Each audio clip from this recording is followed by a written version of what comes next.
बोली शंकर पार्वती की जय हो। हर हर महादेव, हर हर महादेव। डमरू बजावत भोला योइनी आंगनमा हे आहे। डमरू के धुन सुन के रोवेला लाला नमा हे आहे। डमरू के धुन सुन के रोवेला लाला नमा हे। घर में से निकलेली मैया आवेली अंगनमा हे आहे। घर में से निकलेली मैया आवेली अंगनमा हे आहे। काहे हमारो लाला रोवे अपने पालनमा हे आहे। काहे हमारो लाला रोवे अपने पालनमा हे। गोदी में उठवली लाला योइली ओ सरवा हे आहे। देखली कि सुंदर जोगी बजावेले डमरुआ हे आहे। देखली कि सुंदर जोगी बजावेले डमरुआ हे। मैया कहतारी हे जोगी, तहरा के देख के हमार लाला रोता, रोए अपने नगरी चल जाए। का कहतानी यशोदा मैया सुनी लोगन। जाहू जाहू जोगी बाबा अपने नगरिया हे आहे। डमरू के धुन सुन के रोवेला लाला नमा हे आहे। डमरू के धुन सुन के रोवेला लाला नमा हे।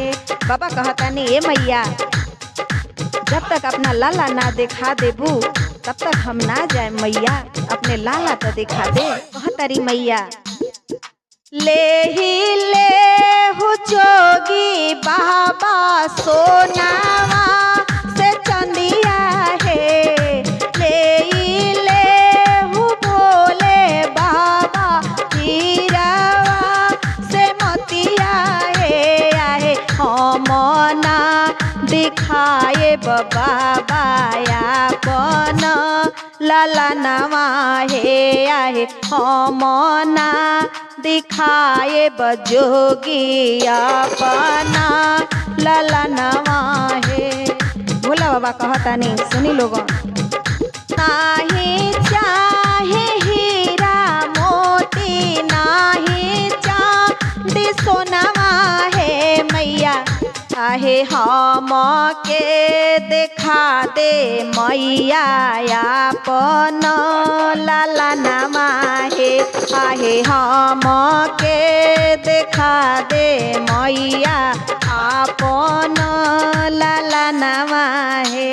इतना बचना यशोदा सुनहली बचनिया है आहे।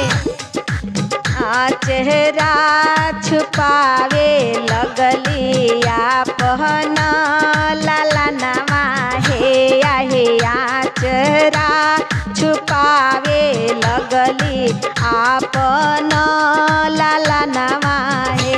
कहतारी मैया ये जोगी, हम ना दिखाएम अपना लाला, हमरा लाला के नजर लग जाई। जा जोगी अपने घर द्वार जा। कहतारी यशोदा मैया। बड़ा भोले बाबा अर्जी लगौले बानी तो मैया दिखावा तारी अपने लाला के कैसे। सुनी लोगन।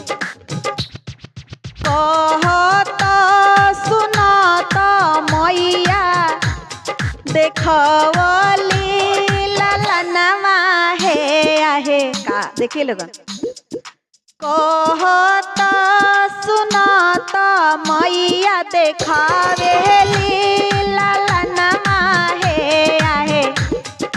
मने मुस्काइले भोला मने मुस्काइले भोला हँसेला लालनवा हे आहे मने मुस्काइले भोला हँसेला लालनवा हे। भोले बाबा के देखते कन्हैया हंसे लगलन। बड़ी बेचित्र ये प्यार बा, कैसे कहता ने सुन लोगन। कन्हैया जी हमारो तमैया होई ममता के मूरत है अरे साबुका से छुप के छुपा के साबुका से छुप के छुपा के राखेली लालनवा हे आहे साबुका से छुप के छुपा के राखेली लालनवा हे। डमरू बजावत भोला आईनी अंगनवा हे अरे डमरू के धुन पर रोवेले कन्हैया हे आहे डमरू के धुन पर रोवेले कन्हैया हे।